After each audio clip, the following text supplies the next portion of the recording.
안녕하세요. 낭만로이어 서민 변호사입니다. 상속 관련해서 상담을 하다 보면 보유하고 있는 재산을 자식들에게 어떻게 물려줄지를 고민하시는 분들이 참 많습니다. 그래서 지난 영상에서는 사전 증여를 통해 상속세를 줄일 수 있는 방법, 증여세 절세 방법에 관해서 알려드렸는데요. 오늘은 이어서 상속과 증여 중 그럼 어떤 게 더 유리한지에 관해 속 시원하게 말씀드리겠습니다. 결론이 궁금하신 분들은 꼭 끝까지 시청 부탁드립니다. 자식에게 재산을 넘겨주는 방법은 상속, 증여 이렇게 두 가지가 있는데요. 이 중에 과연 상속이 유리할까요? 증여가 유리할까요? 되게 궁금하실 텐데요. 결론부터 말씀드리면 아쉽게도 어느 한 방식이 더 유리하다, 이렇게 단정 지을 수는 없다는 겁니다. 상속과 증여는 과세 방식의 차이가 있기 때문에 무조건 어느 한쪽이 유리하다고 하기는 좀 어렵습니다. 과세 방식의 차이가 있다는 것은 세율이 다르다는 의미가 아닙니다. 세율은 증여세와 상속세 모두 최소 10%에서 최대 50%로 누진세율이 적용된다는 점이 같아요. 근데 이 세율이 곱해지는 대상 금액, 즉 과세 표준이 상속세와 증여세가 다르다는 의미입니다. 상속세는 사망하는 분이 가진 재산을 기준으로 상속세를 책정을 하고 이를 납부하고 남은 재산을 상속인들이 나눠 가지는 방식인 반면에 증여는 받는 사람을 기준으로 하는 거예요. 그래서 그 받는 사람이 얼마를 받아가는지 이 부분을 기준으로 해서 그만큼만 증여세를 부과하는 구조에서 이 과세 대상의 차이가 있습니다. 지난 영상들을 꼼꼼히 보신 분들은 이제 잘 알고 계시겠죠? 상속세와 증여세가 어떤 차이가 있는지 사례를 보면서 설명을 드리겠습니다. 예를 들어 아버지가 40억 원을 4명의 자녀에게 똑같이 10억 원씩 증여를 한 경우라면 자녀들은 자신이 받은 10억 원에 대해서 30% 세율에 따른 증여세를 납부해야 합니다. 반면에 상속으로 넘어가면 아버지의 상속재산 40억 원에 대해서 최고 세율인 50%가 적용이 되고 이를 납부하고 남은 재산을 자식들이 나눠 가지는 구조이기 때문에 아무래도 상속 재산이 클수록 높은 세율을 적용받아서 불리해진다고 볼 수 있겠죠. 그러나 무조건 세율만 가지고 판단하는 건 아니고 상속과 증여 모두 이 과세 대상에서 제외가 되는 공제 금액이 있습니다. 공제에 대해서 알아보겠습니다. 증여의 경우는 10년을 기준으로 직계 존속, 즉 부모나 조부모로부터 받을 때 성년 자녀는 5천만 원, 미성년 자녀는 2천만 원까지 공제를 받을 수 있습니다. 배우자는 공제 금액이 커서 6억 원까지 공제받을 수 있고 직계 비속으로부터는 증여를 받으면 5천만 원까지, 기타 친족으로부터는 1천만 원까지 증여세가 부과되지 않습니다. 상속세도 공제가 있는데요. 일단 기초 공제로 2억 원이 공제가 되고 그리고 추가로 인적 공제라고 해서 자녀 1인당 5천만 원씩 이렇게 공제를 받을 수 있습니다. 이때 기초 공제와 이 인적 공제의 합계액이 5억 원에 미달하면 일괄 공제 5억 원을 선택할 수 있습니다. 요즘은 자녀가 6남매 이상 되기가 어렵기 때문에 대부분 가정은 이 일괄 공제를 선택해서 5억 원 공제받는 경우가 대부분이라고 보시면 됩니다. 상속의 경우는 배우자 공제도 있습니다. 피상속인이 사망할 당시에 배우자가 생존해 있기만 하면 배우자가 실제로 상속받은 그 금액을 기준으로 최소 5억 원에서 최대 30억 원까지 공제를 해주는 겁니다. 이렇게 보면 공제 금액이 상속의 증여보다 훨씬 크기 때문에 더 유리한 게 아닌가 하는 생각이 드실 텐데요. 상속 재산이 많지 않은 경우에는 이 결론이 맞습니다.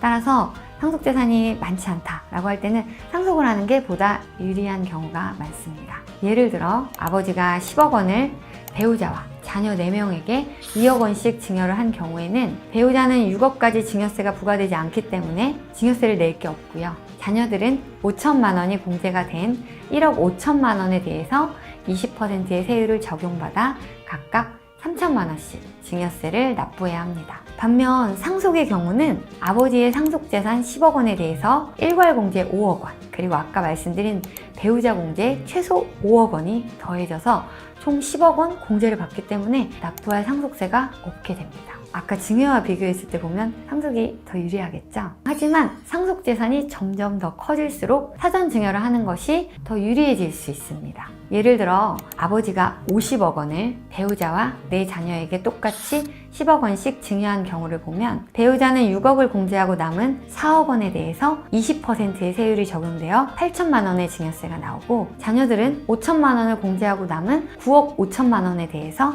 30% 세율이 적용돼서 각각 2억 8,500만 원씩 증여세가 나오게 됩니다. 결국 이 5명의 증여세를 합쳐보면 12억 2천만 원이 증여세로 납부되게 되는 거예요.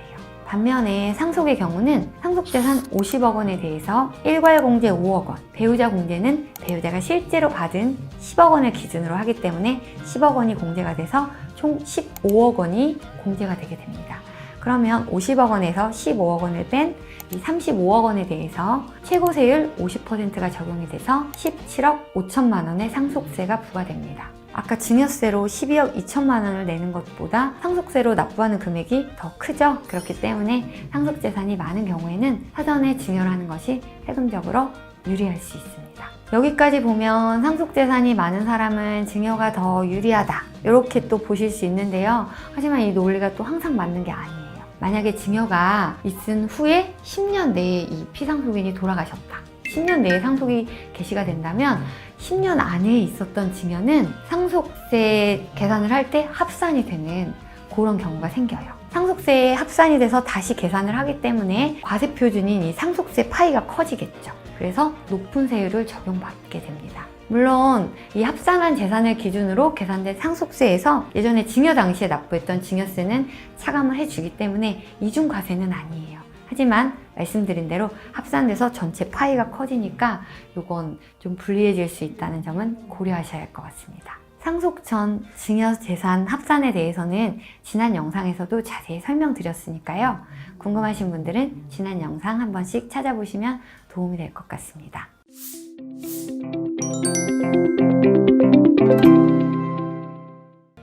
안녕하세요. 낭만로이어 서민 변호사입니다. 상속 유리분 관련해서 상담을 하다 보면 꼭 이걸 같이 물어보시는 분들이 많은데요. 바로 상속세와 사전증여에 대한 세금 이슈입니다. 그래서 지난 영상에서는 사전증여를 통해 상속세를 줄일 수 있는 방법에 대해 알려드렸는데요. 오늘은 이어서 똑똑하게 세금을 아끼면서 증여하는 방법에 대해 말씀드리겠습니다. 궁금하신 분들은 꼭 끝까지 시청 부탁드립니다.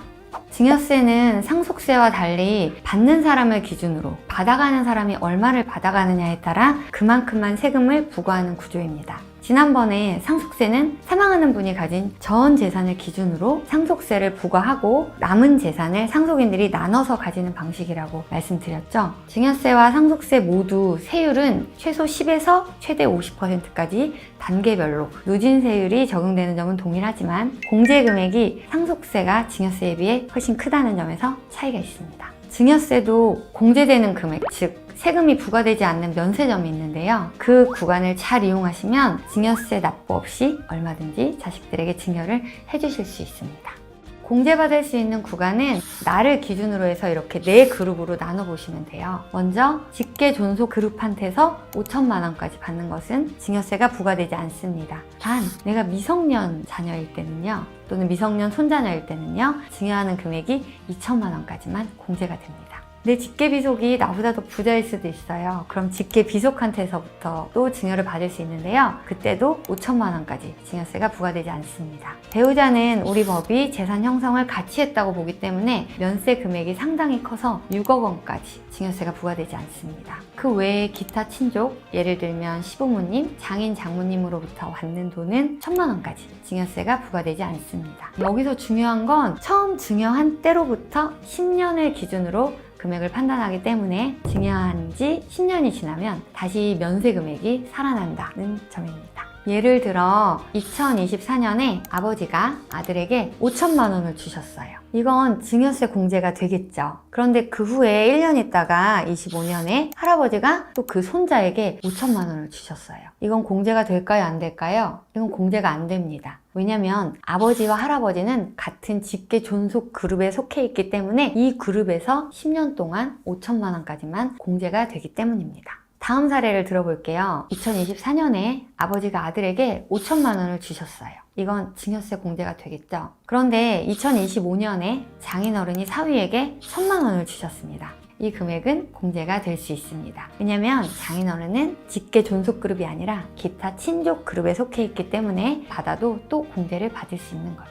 즉 아까 나와 있는 그 그림을 보시면 나를 기준으로 할 때 이 10년 동안 나는 최대 7억 1천만 원까지 공제를 받을 수 있습니다. 이 면세점을 잘 활용하시면 자녀에 대한 증여 계획을 세울 수 있으신데요. 자녀가 미성년 자녀일 때는 10년을 주기로 2천만 원씩, 자녀가 성년이 되어서는 5천만 원씩을 이렇게 증여하시면 장기간에 걸쳐 증여세 없이 증여를 해줄 수 있습니다.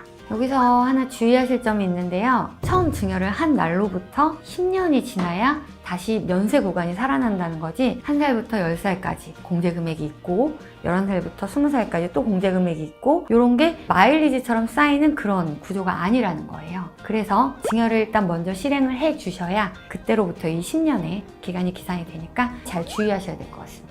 이걸 이용하면 자녀가 태어났을 때 2천만 원을 바로 증여를 하고, 자녀가 10살이 될 때 또 2천만 원을 증여를 하고, 20살이 되면 5천만 원으로 늘어나니까 5천만 원을 증여하고, 30살이 되면 또 5천만 원을 증여하고, 이렇게 하면 자녀가 30대에 결혼한다고 할 때 결혼 전에 자녀에게 총 1억 4천만 원을 증여세 없이 증여해 줄 수 있는 결과가 됩니다. 여기서 자녀가 30살이 되기 전에 한 푼도 증여를 안 했다가 30살에 이 1억 4천만 원을 한꺼번에 증여하면 그동안 쌓인 공제 금액이 소급해서 적용될 수 있는 거 아니에요? 이렇게들 물어보시는데요. 아까 말씀드린 것처럼 공제 금액이 마일리지처럼 쌓이는 게 아니기 때문에 증여한 시점부터 10년이 지나면 다시 생기는 그런 구조라는 거 기억해 주시고요. 그래서 30살에 1억 4천만 원을 증여하셔도 여기서 5천만 원까지만 공제되고 나머지에 대해서는 증여세가 부과된다. 이렇게 알고 계셔야 할 것 같습니다.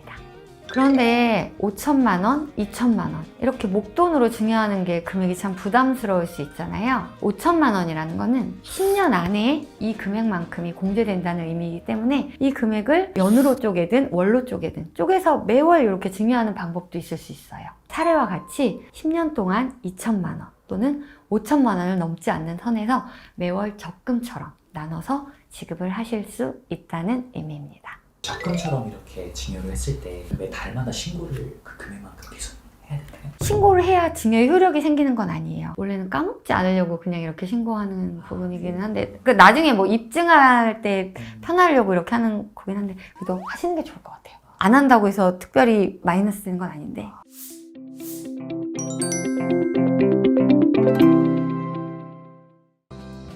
안녕하세요. 낭만로이어 서민 변호사입니다. 요즘 제가 계속 유류분에 대한 영상을 많이 올리고 있는데요. 사실 유류분 반환 청구 소송에서 가장 핵심이 되는 쟁점이 특별수익, 생전증여나 유언으로 한 증여에 관한 것입니다. 왜냐하면 유류분 청구를 할 때 유류분 부족액이 있어야 가능한데, 특별수익을 많이 받은 상속인은 이미 많이 받아서 부족액 자체가 없을 수 있고요. 또 이 특별수익을 다 찾아내서 유류분 산정의 기초재산에 포함을 시켜야지 유류분액도 커지기 때문에 이게 핵심 쟁점이 될 수밖에 없습니다. 또 특별수익이라는 것은 상속재산 분할 심판 청구에서 구체적 상속분을 산정하는 데도 꼭 필요한 개념이기 때문에 이 상속재산 분할에서도 역시 중요한 쟁점이 되고 있습니다. 그래서 오늘은 특별수익이 무엇인지, 판례가 어느 범위까지를 특별수익이라고 판단을 하는지, 특별수익의 평가 시기, 평가 방법에 대해서 쉽게 알려드리겠습니다. 상속 분쟁으로 고민하고 계신 분들, 오늘 이 영상 끝까지 보시면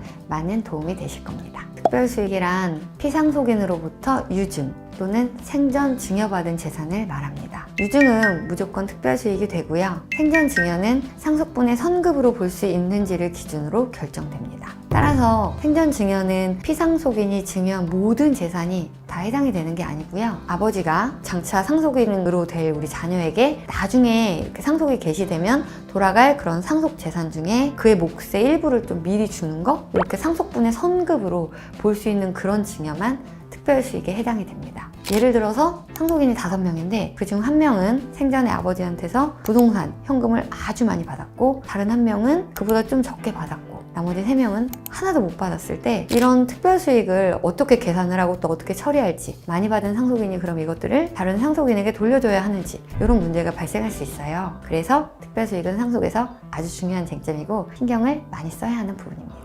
상속분의 선급으로 볼 수 있어야 하기 때문에 일반적 범위를 넘지 않는 결혼지참금, 그러니까 결혼할 때 돈 주시는 거 있잖아요. 그리고 혼수 비용, 자녀들이 모두 공평하게 받은 학비라든지 교육비, 부양료, 이런 것들은 특별 수익으로 보지 않습니다. 반면에 독립하거나 생계 이렇게 좀 살아라 뭐 이러면서 주신 돈이 좀 특별한 돈들이라거나 자식이 사업을 하는데 이렇게 좀 큰 돈을 부모님한테서 받았다거나 주택 구입하고 주택 건축하고 이런 데 받은 돈, 전세 자금이나 결혼할 때 좀 특별하게 더 많이 받았다. 이런 돈들은 일반적 의뢰의 범위를 넘는 그런 경우에는 특별 수익에 해당할 수 있습니다. 학비 같은 경우도요. 다른 자녀들은 다 대학교까지만 지원을 해줬는데 어떤 한 자녀는 유학까지 보내줬다. 아니면 특별히 대학원을 더 보내줬다. 이렇게 되면 그 대학원 학비나 유학비는 특별 수익에 해당할 수 있습니다. 사망보험금은 유류분 반환 대상이 되는지 이게 좀 예민한 이슈이긴 하는데요. 예를 들면 아버지가 자기 자신을 피보험자로 하고 그 여러 자녀 중에 한 명한테만 이 자녀를 보험계약자 그리고 수익자로 해서 사망보험계약을 체결을 했어요. 근데 이 자녀가 자력이 없잖아요. 그러니까 보험료는 아버지가 대신 납부해 오다가 그리고 이제 아버지가 돌아가시면 수익자인 그 자녀 한 명이 이 사망보험금을 다 받게 돼요. 그러면 이런 사망보험금을 못 받은 다른 상속인들이 이거에 대해서 유류분 반환 청구를 할 수 있는지 이게 문제가 될 수 있습니다. 일단 2001년 대법원 판례는 사망보험금은 상속인의 고유 재산이다 라고 이렇게 판시를 하고 있어요. 그래서 원래는 고유 재산이니까 상속세 부과 대상이 안 된다 그런 법리나 실무가 계속 이어져 오고 있었거든요. 즉 이런 판결 이후에 그래서 막 유행했던 방법이 피상속인이 자기를 피보험자로 하고 상속인을 보험계약자 그리고 수익자로 해서 보험계약을 체결한 다음에 보험료는 피상속인이 계속 납부해 주는 거예요. 그러다가 피상속인이 사망을 하면 상속인이 이 보험금 전부를 수령하는 방법, 이런 방법으로 부를 이전해주는 그런 방법이 막 유행을 했었어요. 근데 이 보험금은 아까 말씀드린 것처럼 판례가 상속인의 고유 재산으로 보았기 때문에 당연히 상속세가 부과가 되지 않았습니다. 하지만 국세청에서 이걸 가만히 보고 있지는 않았겠죠. 결국 국세청은 피상속인이 납부한 보험료를 상속인이 보험금 형식으로 받는 것이라고 봐서 이렇게 보면 결국 보험회사를 이용해서 상속인에게 재산을 상속하는 것과 다를 바 없다 라고 판단하여 피상속인이 보험료를 내면 이 부분에 대해서는 상속세를 부과를 했습니다. 그러자 이제 상속세법에 대해서요 헌법소원이 막 제기가 됐고 결국 헌법재판소가 피상속인이 이 보험에서 보험료를 납부를 했다면 이건 상속재산으로 보아서 상속세를 부과하고 그게 아니라 상속인이 보험료를 납부를 한 경우라면 고유재산으로 보아서 상속세 부과 대상이 아니다 라고 판단을 했고요. 실무도 여기에 맞게 정리가 되었습니다. 근데 이제 이런 상황에서 2022년 8월에 사망보험금이 유류분 반환 청구의 대상이 되는지 여부에 대한 그런 판결이 새로 나왔어요. 판례를 이렇게 보면 대법원이 결국은 아까 헌법재판소가 얘기한 내용과 정리된 실무 이 논리를 일관적으로 계속 유지하는 그런 태도로 판시를 했거든요. 그래서 피상속인이 보험료를 납부를 했다면 그 수익자가 상속인이 아니라 제3자일지라도 이것은 유류분 산정의 기초재산에 포함이 되는 증여를 한 것이다 라고 판시했습니다. 결론적으로 이렇게 정리를 해보면요. 이런 사망보험금은 보험료를 누가 납부했는지에 따라 이제 달라질 수 있는 거예요. 만약 피상속인이 그런 보험료를 납부를 했다면 이 보험금은 상속재산으로 봐서 상속세가 부과가 되고 유류분 반환 청구 대상도 됩니다. 반면에 상속인이 보험료를 납부를 하면 이건 상속인의 고유 재산이기 때문에 상속세가 부과되지 않고 상속인 자기 거니까 유류분 반환 대상도 되지 않습니다. 기여분을 유류분 소송에서 항변할 수 있을지 대법원 판례가 나와서 좀 궁금해하실 것 같아서 이제 설명을 드리면요. 판례는 원래 원칙적으로 유류분 소송에서는 기여분 항변 자체를 인정해주고 있지는 않습니다. 유류분 소송 막 얘기하는데 저 기여분이 있으니까 요거 고려해서 유류분 반환 뭐 줄여주세요. 이렇게 항변하는 거 안 된다는 얘기예요. 그런데 작년에 사실상 기여분 항변을 인정하는 것과 같은 대법원 판례가 나왔습니다. 아까 말씀드린 것처럼 유류분 산정의 기초재산에 포함이 되는 증여에는 기본적으로 상속분의 성급으로 볼 수 있는 그런 것들을 포함을 시키고 있는데요. 그런데 어떤 자녀가 평생 동안 부모님을 특별히 부양을 하거나 어떤 재산의 유지 증가에 아주 특별히 기여를 했어요. 근데 이걸 만약에 인정을 안 해주면 그 자녀 좀 너무 불리해지잖아요. 그래서 이런 거 자체가 상속인 간의 불공평을 초래할 수도 있게 되는데요. 대법원 판례는 바로 이런 점을 강조를 하면서 유류분 소송에서 기여분 항변은 아직 인정 자체는 안 해줘요. 하지만 결국 이런 증여를 특별 수익에서 빼주는 방식으로 사실상의 기여분 항변을 인정해주고 있다라고 정리하시면 될 것 같습니다. 특별 수익에서 진짜 중요한 게 바로 평가의 문제예요. 즉 돈으로 환산하는 문제인데요. 왜냐면 상속재산 분쟁이 발생하면 결국 돈으로 누가 얼마 가져갈지 이게 결정이 돼야 되잖아요. 그래서 이 재산 가치를 돈으로 환산하는 게 아주 중요합니다. 평가 시점을 말씀을 드리면 상속 개시 시가 원칙입니다. 사례를 이제 들어보면 아버지가 돌아가시기 30년 전에 부동산을 자식한테 증여를 했어요. 근데 이 자식이 증여를 받을 때에는 시가가 1억이었는데 아버지가 돌아가실 때, 즉 상속이 개시될 때는 시가가 20억 원이 된 거예요.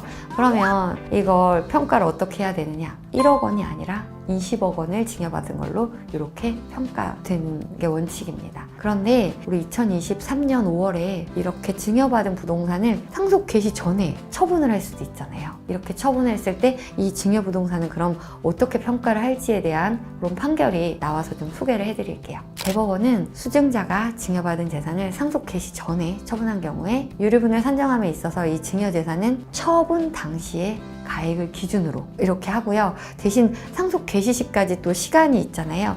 이 부분에 해당하는 부분은 상속 개시 시까지 사이의 물가 변동률을 반영하는 방법으로 산정해야 한다라고 판시하고 있습니다. 판례에 따르면 상속 개시 전에 처분한 증여재산은 아무래도 상속 개시 시보다는 가치가 좀 적게 평가가 될 수 있겠죠. 이런 점은 유류분 청구를 방어하는 입장에서 좀 유리하게 이용할 수 있는 팁이 될 것 같습니다. 이번에는 현금 증여받은 경우를 좀 말씀드려볼게요. 아버지로부터 한 30년 전에 현금 1억을 증여를 받았다라고 하면 이거는 이제 물가 상승률을 반영한 한국은행 디플레이터 평가 방법에 따라서 부동산만큼은 높게 평가가 안 되는 것 같아요. 2.5배 정도 이렇게 오른 금액으로 환산돼서 평가가 되는 것 같습니다. 부동산 같은 경우는요, 부동산이 뭐 논인지 밭인지 아니면 대지인지 이런 부분에 따라서 이렇게 평가되는 그런 것도 다르잖아요. 예를 들어서 자녀가 증여를 받았을 땐 이게 논이었어요. 근데 이걸 대지로 용도 변경을 해서 집을 지었단 말이에요. 그래서 상속 개시 시점에는 그런 부동산 가치가 아주 많이 오를 수 있잖아요. 그럼 이런 때 받았을 당시인 논을 기준으로 평가를 해야 될지 아니면 상속 개시 시인 이 대지를 기준으로 평가를 해야 될지의 문제가 생기게 됩니다. 이 판례는 상속인의 노력으로 가치가 상승했다고 판단을 해서 증여받았을 당시의 상태인 논으로 보아 이 상속 개시 시 시가를 산정하게 됩니다.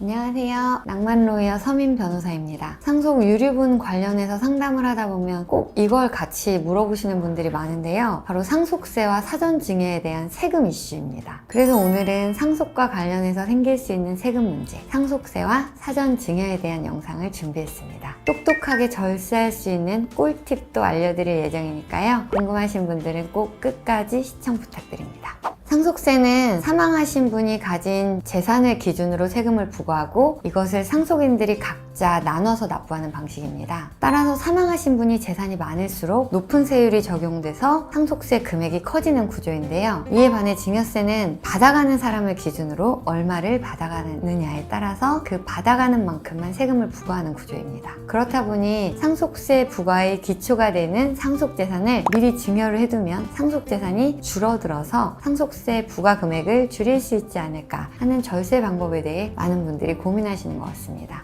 또 사망 후의 상속보다는 사전에 재산을 나누어주면 재산 분배가 더 효율적일 수 있어서 사망 후 발생할 수 있는 가족 간 재산 분쟁을 예방할 수도 있습니다. 하지만 사전 증여라고 하더라도 이게 상속 재산에 합산되는 경우도 있고 사전 증여에 대해서도 증여세는 납부해야 하기 때문에 무조건 사전 증여가 유리하다고 계획 없이 증여하시면 절세 효과를 놓칠 수도 있다는 점은 꼭 주의하셔야 할 것 같습니다. 그런 점에서 오늘 영상이 똑똑한 상속, 증여를 계획하고 계신 분들에게 도움이 될 거라 생각합니다.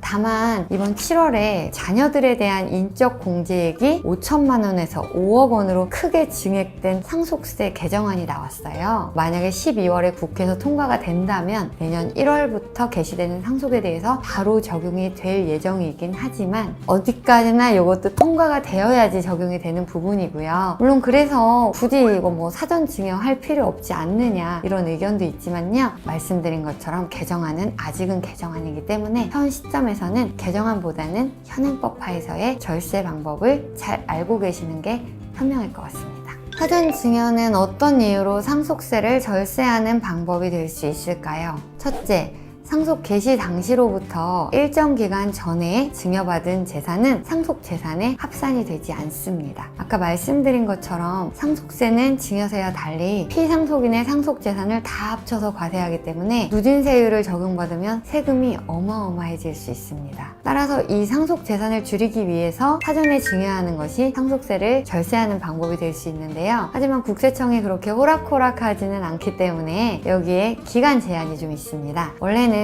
상속인이나 상속인이 아닌 자에게 증여한 재산도 상속 재산에 합산하는 게 원칙인데요. 상속인의 경우는 피상속인이 사망 시점부터 10년이 지난 증여일 때, 그리고 상속인 외의자, 예를 들면 사위나 며느리, 손자녀 같은 경우가 있겠는데요. 이들은 상속인 사망 시점부터 5년이 지난 그런 증여의 경우는 상속 재산에 합산하지 않습니다. 따라서 상속 재산에서 제외시켜서 절세를 하려면 충분한 시간 여유를 두고, 즉 적어도 10년 전 또는 5년 전에 미리 증여를 하시는 것이 좋겠습니다. 둘째, 증여일 이후의 재산 가치 상승분은 상속세 과세 대상이 아닙니다. 증여 시점부터 상속 개시 시까지 재산 가치가 5억 원 상승했다고 해도 이 5억 원에 대한 추가 세금은 따로 없습니다.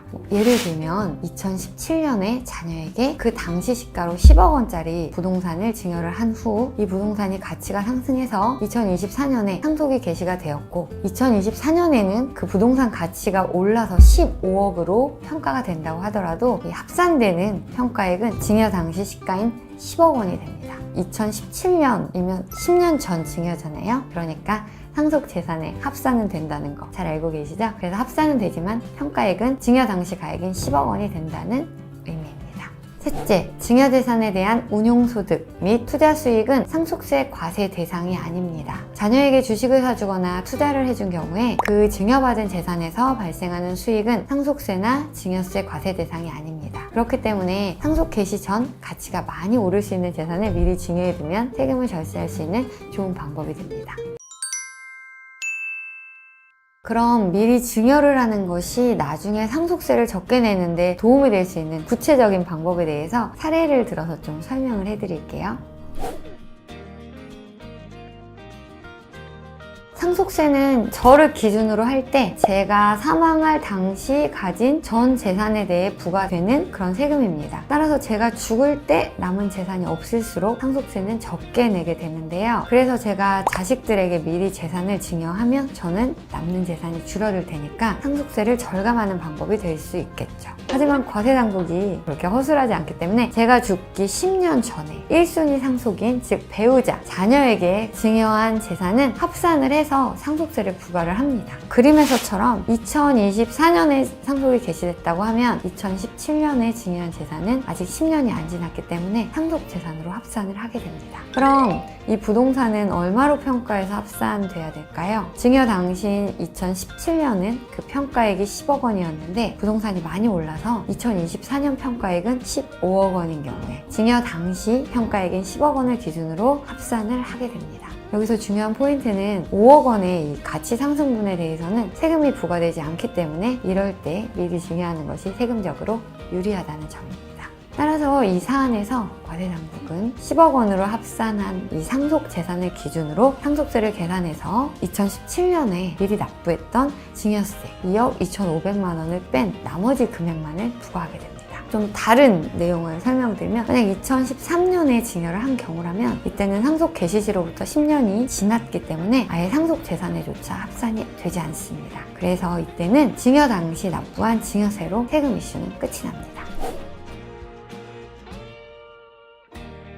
10년이 말이 쉽지 참 긴 시간이잖아요. 그래서 더 짧은 기간에 적용할 수 있는 방법이 없는지 많이들 물어보세요. 이때 활용하실 수 있는 방법이 바로 상속인 외의자에게 5년 이전에 이렇게 증여하는 방법인데요. 상속인 외의자라고 하면 1순위 상속인 외의 모든 사람이 해당이 됩니다. 그래서 주로 사위, 며느리, 손자녀가 여기에 해당될 수 있습니다. 그림에서처럼 이 사위나 며느리에게 증여한 이 재산은 5년이 지나면 합산 대상이 되지 않기 때문에 이때는 증여 당시에 납부한 증여세로 세금 이슈는 모두 해결이 됩니다. 그런데 3위, 며느리에게 증여하는 것을 되게 꺼려하시는 경우들이 좀 있으세요. 왜냐면 뭐 이혼하게 되면 그렇잖아요. 문제가 생기잖아요. 그래서 이때는 손자녀에게 증여를 하시면 되는데요. 다만 손자녀에 대한 증여는 배를 한 번 더 건너뛰는 증여다 보니 그의 대물림이 좀 더 심하다라고 판단이 돼서 증여세에 좀 20-30% 할증이 붙을 수도 있다는 점, 이 점만 유의하시면 되겠습니다. 결론적으로 상속 개시 전 가치가 많이 오를 것 같은 재산을 사전에 미리 증여를 하되 1순위 상속인에 대한 증여는 10년 이전에, 그 외의자에 대한 증여는 5년 이전에 이 기간을 고려해서 미리 증여하라는 것만 기억하시면 되겠습니다.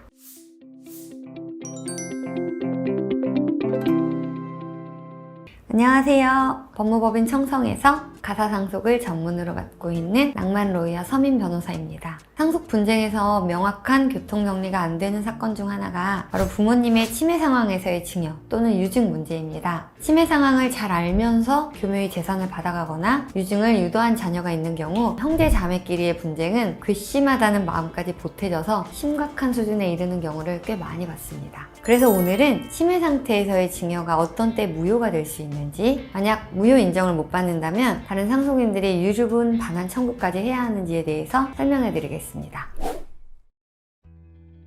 어머니가 오래전부터 치매를 앓고 있었는데 둘째 아들이 어머니를 모시고 살면서 어머니로부터 거액의 부동산을 증여받았습니다. 그 후 어머니가 돌아가시자 다른 자녀들이 둘째 아들을 상대로 위 증여가 의사 무능력 상태에서 이루어진 것임을 이유로 주의적으로는 증여가 무효라고 주장하고 예비적으로는 증여가 유효하더라도 유류분이 침해되었음을 이유로 유류분 반환을 구하는 주장을 하면서 소송을 제기했습니다. 치매 상태에서의 증여행위 과연 유효일까요? 무효일까요? 결론은 치매 상태의 정도가 얼마나 심각한지, 해당 증여행위와 관련하여 있었던 개별적인 사실관계까지도 함께 고려해서 판단해야 하기 때문에 일률적으로 유효다, 무효다라고 말씀드릴 수 없다는 겁니다. 그래서 법원의 구체적인 판단 기준을 알려드리겠습니다. 먼저 의사 무능력이 인정된 사례를 보면 치매 검사 결과에서 중증도의 인지장애가 확인되는 경우, 환자 평가표상 증여자의 의사를 결정할 수 있는 인식기술이 심하게 손상되었다고 확인되는 경우, 간호정보 조사지상 휴지통에 소변을 본다거나 병실을 제대로 못 찾아서 병원을 도란다진다거나 혼잣말을 하는 등 이상한 행동이 관찰되는 경우가 있습니다. 반면 건강보험 요양급여 내역에 상세불명의 뇌경색증 진단을 받은 사실, 알츠하이머병에서의 치매 진단을 받은 사실, 경도 인지장애 판단을 받은 사실만으로는 의사 능력이 없다고는 볼 수 없다고 판단했습니다. 따라서 위 사례에 대한 결론은 치매 검사 결과 중증의 인지장애가 있는지, 그 외에 증여 당시의 구체적인 배경이나 증여자의 의사 능력 여부를 판단할 수 있는 상황, 이런 것들에 따라서 의사 무능력을 이유로 증여가 무효가 될 수도 있고 그 정도까지는 아니기 때문에 유효라고 판단될 수도 있다.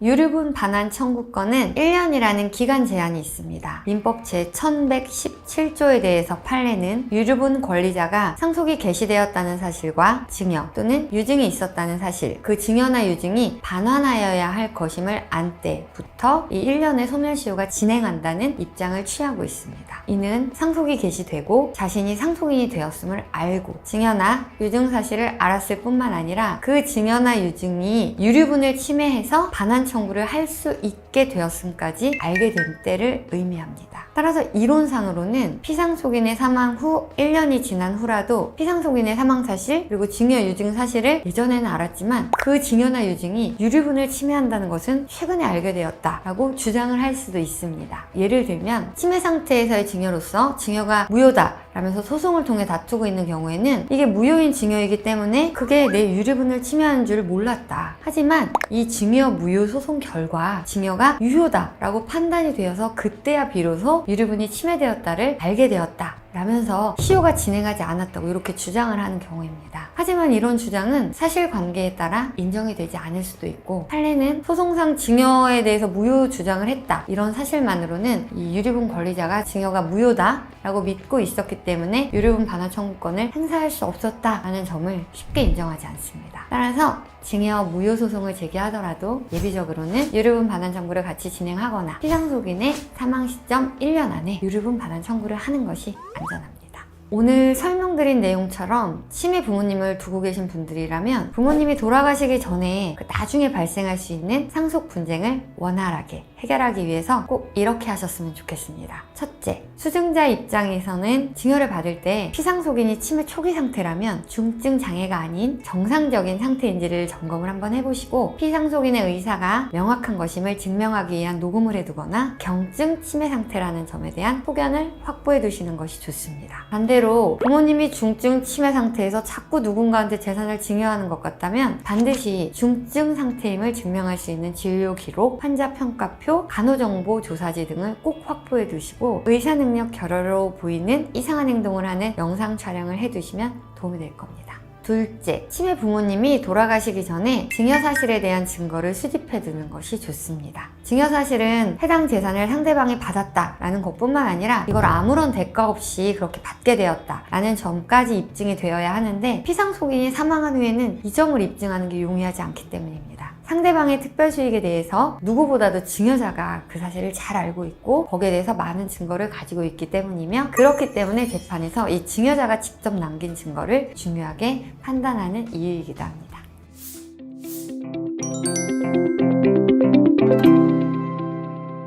안녕하세요. 낭만로이어 서민 변호사입니다. 제가 가족상속법을 전문으로 하고 있다 보니까 요즘 상속재산 분할, 유류분 이런 이슈들에 대해서 아주 관심이 높아졌다는 게 진짜 피부로 느껴질 정도예요. 이게 아마 얼마 전에 유류분에 대한 헌법재판소 일부 위헌 결정도 있었고 예전과 달리 상속인들이 이제 고인 뜻대로 다 이렇게 받아들이기보다는 적극적인 권리 주장도 하고 그러다 보니까 가족 간 법적 분쟁도 많이 발생하기도 해서 그런 게 아닐까 이런 생각이 드는데요. 그래서 오늘은 유류분 관련 이슈 중에서도 오래전에 이루어진 증여도 유류분 반환 청구가 가능한지 그리고 며느리나 손자 이분들은 상속인은 아니거든요. 이렇게 제3자에게 증여한 재산도 아들의 특별수익으로 봐서 유류분 반환 청구를 할 수 있는지 이런 부분들에 대해서 명쾌하게 설명을 드리겠습니다. 유류분은 쉽게 말해서 법에서 정해놓은 최소한의 상속분이라고 생각하시면 됩니다. 유류분을 다른 공동상속인한테 안 주고 나 혼자만 독식할 방법이 있는지 이거 되게 많이 물어보시는데요. 피상속인이 사망한 후에 유류분 권리자가 이걸 포기를 하거나 유류분 청구를 할 수 있는 시효가 지났다면 가능할 수는 있어도 유류분 부족액이 있는데도 그 권리자가 포기를 안 했다라고 하면 사실 그 부분을 안 줄 수는 없습니다. 강 씨의 어머니는 20년 전에 유일한 부동산을 강 씨 오빠에게 증여를 한 후에 최근에 돌아가셨습니다. 당시 강 씨는 속이 상했지만 어머니 뜻에 따를 수밖에 없었고요. 증여 당시에는 그게 한 2억 원밖에 안 되는 땅이었어요. 근데 현재 가치가 20억 원까지 올라갔고요. 또 이제 어머니 돌아가신 다음에 남아있는 상속재산을 조회를 해보니까 300만 원 정도 예금 채권 외에는 아무 재산이 없었습니다. 강 씨 본인에게는 아무 재산도 남지 않게 되자 아주 억울한 마음에 저희 변호사 사무실에 방문해 주셨는데요. 과연 이 강 씨는 20년 전에 오빠가 증여받은 부동산에 대한 유류분 반환 청구를 할 수 있을까요? 결론은 가능합니다. 오빠가 20년 전에 증여받은 부동산은 공동상속인의 특별수익으로 유류분 반환 대상 재산에 포함이 되기 때문입니다. 오빠랑 강 씨가 사실 어머니 재산의 공동상속인이 되거든요. 그래서 이제 특별수익으로 이렇게 반환받을 수 있다는 건데요. 만약에 공동상속인이 아닌 제3자에 대한 증여를 했다면 이건 원칙적으로 이 고인이 돌아가시고 나서 1년 안에 이렇게 증여한 그런 재산만 유류분 반환 청구를 할 수 있는 반면에 공동상속인에게 한 증여는 이게 특별수익에 해당해서 언제 받았는지에 관계없이 유류분 반환 대상에 포함이 됩니다. 특별수익 이런 얘기 많이 들어보셨을 텐데요. 이건 쉽게 말해서 상속분을 이 고인이 살아계셨을 때 생전에 미리 선급을 받은 그런 의미로 보시면 돼요. 유증은 유언으로 이제 증여하는 건데요. 이건 무조건 특별수익에 해당하고요. 그 외에 뭐 특별수익 예를 들어보자면 혼인시에 받은 주택자금, 전세자금 또는 다른 형제에 비해서 나만 좀 특별히 지원받았던 학비나 유학비, 생명보험금 이런 것들이 다 특별수익에 해당합니다.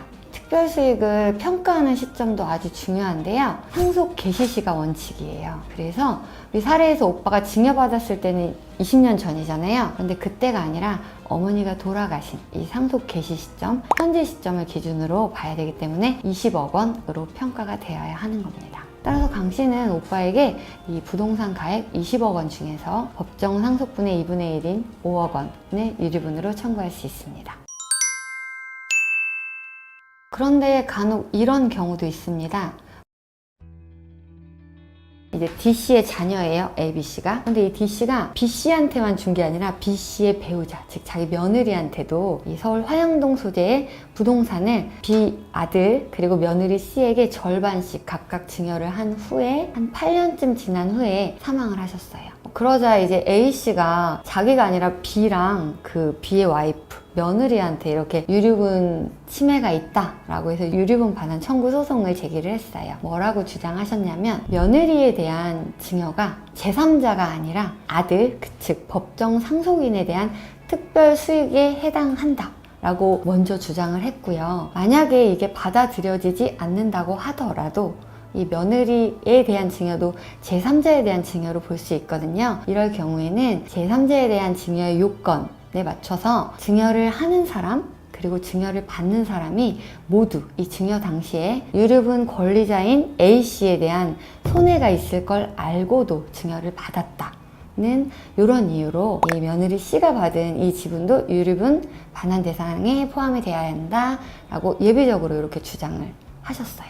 과연 며느리 C에 대해서 증여를 한 이 부분을 아들 B에 대한 특별 수익으로 봐서 우리 유류분 반환 청구 대상이 될 수 있을까요? 결론은 며느리에 대한 증여도 법정 상속인인 아들에 대한 특별 수익으로 볼 수 있다라는 겁니다. 이 사례에서 재판부는 A씨 주장을 받아들여서요. 상속인의 배우자, 즉 며느리 등이 증여를 받은 경우에 실질적으로 그 상속인에게 직접 증여된 것과 다르지 않다라고 인정이 될 때에는 상속인의 배우자에게 이루어진 증여도 상속인에게 이루어진 특별 수익으로 고려할 수 있다 라고 판시를 했습니다. 어떤 이유로 그렇게 얘기를 했냐면요. B랑 C가 지금 법률상 부부로서 증여받을 당시에도 같이 동거하면서 하나의 경제적인 생활 공동체를 이루고 있었고 C한테 준 거 B한테 준 거라고 볼 수 있다는 거죠. 그리고 이 며느리가 재산을 증여받았을 때 이 D씨의 재산이 B씨의 전체 재산에서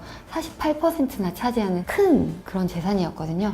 근데 그 재산을 별 이유 없이 며느리한테 이렇게 절반을 줄 이유가 별로 없다 라는 이런 사정들을 고려해서 B씨한테 직접 준 거나 마찬가지다 라고 이렇게 판단을 했습니다. 상속인이 아닌 제3자에 대한 증여는 상속이 이렇게 일어나기 1년 전에만 받을 수 있어요. 그게 아니고 만약에 1년이 지난 그런 증여라고 한다면 이제 요건이 조금 더 까다로워지는데요. 이때는 아까 말씀드린 것처럼 준 사람 받은 사람 모두 쌍방이 유류분 권리자를 해야 할 것을 알고도 한 증여다라는 것이 입증이 되어야지 유류분 반환 청구가 가능합니다. 하지만 이 쌍방의 악의를 입증하는 게 재판에서 결코 쉽지 않기 때문에 며느리에 대한 증여를 법정 상속인, 상속인에 대한 증여로 인정받는 게 아주 중요한 쟁점이 됩니다. 물론 이런 취지의 대법원 판결이 나와 있긴 하지만요. 그래도 이런 의미에서 이번 최신 판결이 꽤 중요한 의미가 될 것 같습니다.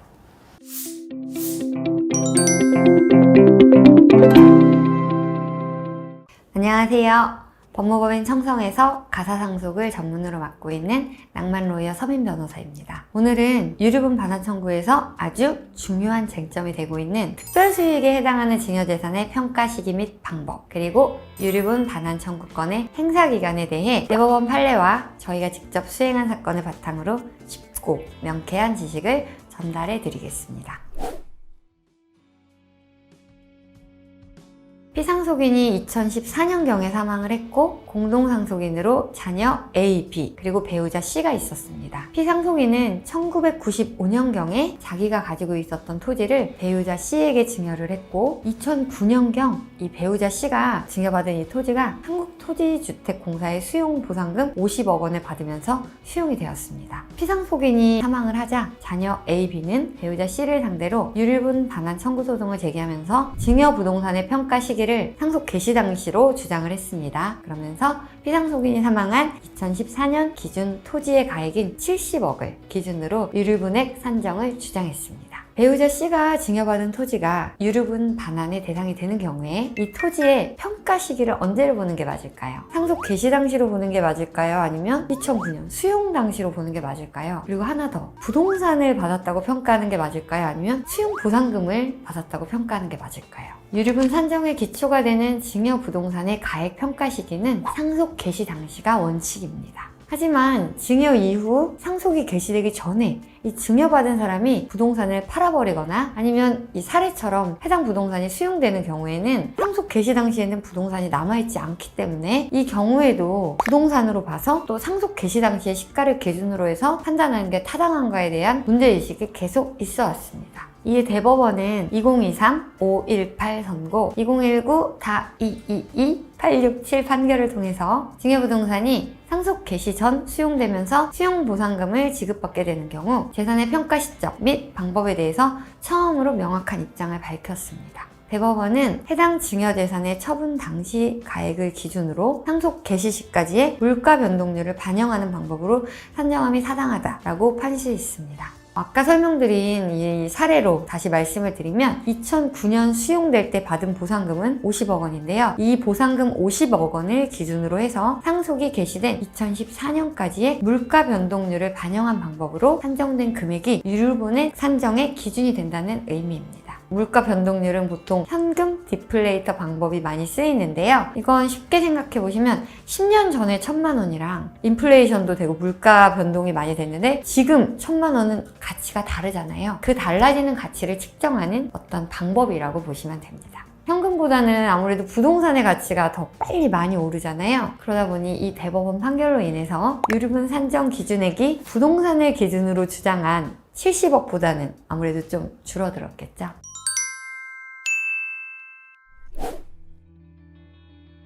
아버지가 생전에 장남을 아끼는 마음에 장남에게 많은 부동산을 증여하고 3년 전에 돌아가셨습니다. 당시 상속인으로는 배우자인 어머니, 자식 3명이 있었는데 남아있는 상속 재산이 많지 않아서 장남에게 증여한 부동산에 대한 유류분 반환 청구가 가능한 상태였습니다. 그런데 아버지가 돌아가실 당시 어머니가 치매를 오래 앓고 계셔서 아버지가 돌아가신 것도 그리고 유류분을 침해하고 있는 자식에 대한 증여가 있었다는 것도 알 수 없었던 상태였습니다. 그래서 이 당시 치매를 앓고 있던 어머니는 제외하고 둘째, 셋째만 장남을 상대로 유류분 반환 청구 소송을 제기를 했고 결국 승소 판결을 받았습니다. 근데 이 승소 판결에는 어머니가 원고로 들어가 있지는 않아도 어머니에 대한 유류분에 대한 그 내용도 다 적혀 있게 돼요. 그럼 어머니에 대한 이 1년이라는 행사 제한 기간이 있잖아요. 이게 유류분 반환 청구를 안 한 어머니에게도 그대로 적용이 될지, 그래서 어머니는 피상속인이 사망한 지 1년이 지난 시점이라면 유류분 반환 청구를 못하는 걸지 아니면 이 규정이 적용이 안 돼서 유류분 반환 청구를 할 수 있을지, 이게 문제가 되는 사안이었어요.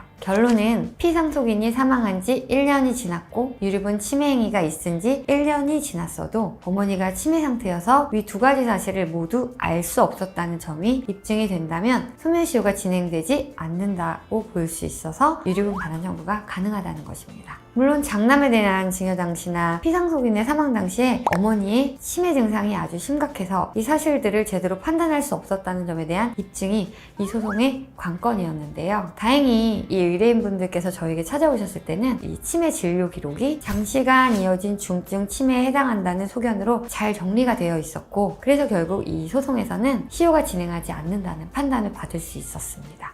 여기서 한 가지 부연해서 말씀드리고 싶은 건, 치매에 걸린 어머니가 유류분 반환 청구 소송에서 원고가 돼서 소송을 제기하는 것이 가능할지의 문제는 한번 생각해 보셔야 된다는 겁니다. 중증도 치매에 걸려서 의상력이 없다고 판단되는 경우라면 구체적인 소송 능력이 결여되었다고 보는 게 맞기 때문에 혼자서 단독으로 소송을 진행하기는 어려우시고요. 소송 대리인을 선임하시거나 후견 제도를 이용해서 소송을 진행하셔야 합니다. 따라서 원칙적으로는 유류분 반환 소송 전에 어머니에 대한 성년 후견인 결정을 받고 그 지정된 성년 후견인이 어머니를 대리해서 유류분 반환 소송을 진행하는 게 필요합니다.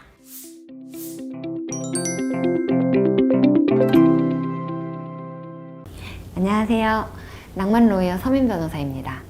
오늘은 부모님이 돌아가시고 장례를 치르면서 받게 되는 부의금을 상속인들끼리 어떻게 나눠야 되는지에 관해서 설명드리겠습니다. 많은 가정이 장례식장에서부터 다투시는데요. 그 갈등이 바로 부의금에서부터 시작됩니다. 장례 중에 오시는 분들도 있고요. 심지어 아직 49제 다 지내지도 않았는데 이 부의금 때문에 갈등이 생겨서 오시는 분들도 있어요. 상속인들끼리 누구는 많이 벌고 누구는 또 형편이 어렵고 누구는 부모님한테 생전 증여를 많이 받았는데 다른 누구는 거의 못 받았고 또 들어오는 부의금 보면 김땡땡이라고 확실히 봉투에 써서 들어오는 경우가 있는가 하면 그게 아니라 돌아가신 피상속인 회사 동료나 그분 앞으로 들어오는 경우 또는 누구한테 들어온 건지 확실히 알 수 없는 경우까지 너무 다양해서요. 이런 경우에는 상속인들 간에 이 부의금 상속재산 아니야? 내가 좀 더 많이 가져가고 싶은데 이런 부분들 때문에 다툼이 생기게 됩니다. 법원이 바라보는 부의금은 장례비에 먼저 충당될 걸 조건으로 한 금전의 증여입니다. 즉 상속인들이 장례를 통해서 남은 돈으로 수익을 얻고자 지인들로부터 그렇게 받는 돈이 아니라 유족의 정신적 고통을 위로하고 갑작스럽게 장례를 치러야 하는 유족의 그런 경제적 부담을 덜어주기 위해서 증여되는 돈이라는 의미입니다. 이건 상속인들에게 주어진 증여이기 때문에 상속재산이 아니에요. 이런 부의금의 성격에 대해서 상속세, 증여세, 과세 대상이 되는지 이 금액의 성격을 엄격하게 따지기보다는 통상 필요한 범위 내에서 융통성 있게 해석해서 지금은 상속세, 증여세를 부과하지는 않고 있는 걸로 보입니다. 하지만 이건 언제나 상황에 따라 달라질 수 있기 때문에 상증세를 내셔야 하는지는 그 당시에 미리 잘 체크하실 필요가 있습니다. 부의금에 대해서 하도 많이들 다투시니까 서울가정법원에서 부의금은 이렇게 나눠 가지세요 라는 가이드를 제시했는데요. 제가 생각해도 아주 합리적인 기준입니다. 사례를 바탕으로 나눠 가지는 기준에 대해서 잘 설명드리겠습니다. 먼저 장례비를 어떻게 충당할지가 문제가 되는데요. 들어온 모든 부의금을 합치면 1000만 원이고 장례비가 300만 원이니까 이걸 부의금 들어온 비율 600만 원, 400만 원이니까 6대4를 고려해서 장례비는 A가 180만 원, B가 120만 원을 부담하게 됩니다. 그 후에 A는 이 600만 원에서 180만 원 이제 빼고 나머지 420만 원을 결국 받아가고 B는 400만 원에서 120만 원을 뺀 280만 원을 가져가게 됩니다.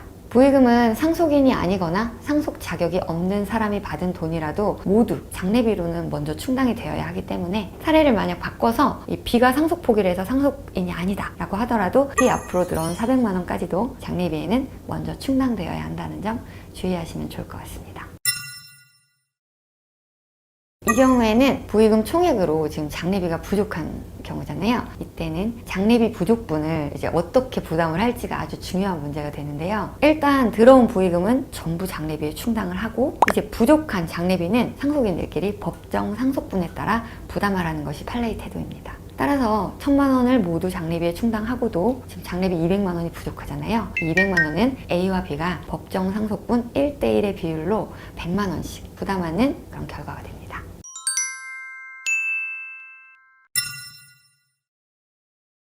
C가 배우자와 부모만 남기고 사망을 했는데 이 C 앞으로 부의금이 1000만 원이 들어왔고 300만 원으로 장례를 치렀을 때 근데 이 부모 입장에서는 이 부의금이 사실 자식 목숨과 바꾼 돈이라는 생각이 들 수도 있잖아요. 그래서 이건 내가 다 가져가겠다 라고 주장을 하면 배우자는 과연 자신의 몫을 주장할 수 있을지가 궁금하실 거예요. 부의금에서 장례를 충당하고 남은 이 700만 원은 돌아가신 분 C 앞으로 들어온 부의금이기 때문에 판례에 따르면 이는 상속인들이 법정 상속분에 따라 나눠 가져야 됩니다. 그래서 배우자는 상속분의 0.5가 가산이 되기 때문에 7분의 3을 가지게 되고요. 시부모님들이 각각 7분의 2씩 가지게 되세요. 그래서 만약 시부모님이 이 배우자의 몫인 7분의 3을 주지 않는다면 배우자는 소송을 통해서 이 금액을 청구할 수 있습니다. 정리를 한번 해보겠습니다. 첫째, 부의금을 모두 모은 후에 누가 가져갈지를 결정합니다. 귀속자가 분명한 부의금은 그 자에게 귀속이 되고 망인과 관련된 부의금이거나 귀속자가 불분명한 부의금은 법정 상속분 비율로 이 상속인들에게 귀속이 됩니다. 셋째로 각 귀속자에게 귀속된 부의금의 비율대로 귀속 부의금에서 장례비가 먼저 충당이 되는 거고요. 이게 장례비가 어떤 비율로 충당될지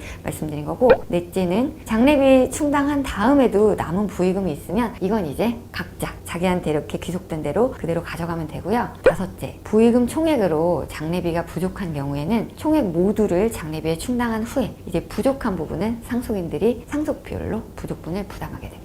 오늘 설명드린 부의금에 관한 이 서울가정법원에서 설치한 기준은 아까 말씀드린 것처럼 매우 합리적이에요. 그래서 다들 납득이 어느 정도 되실 거예요. 그러니까 부모님 돌아가시기 전에 그때 미리미리 이 기준 같이 공유해서 우린 이렇게 결정하자 이렇게 정해놓고 장래에 대비하시면 가족 간의 장례식장에서부터 다투시는 일은 아마 충분히 막으실 수 있을 겁니다.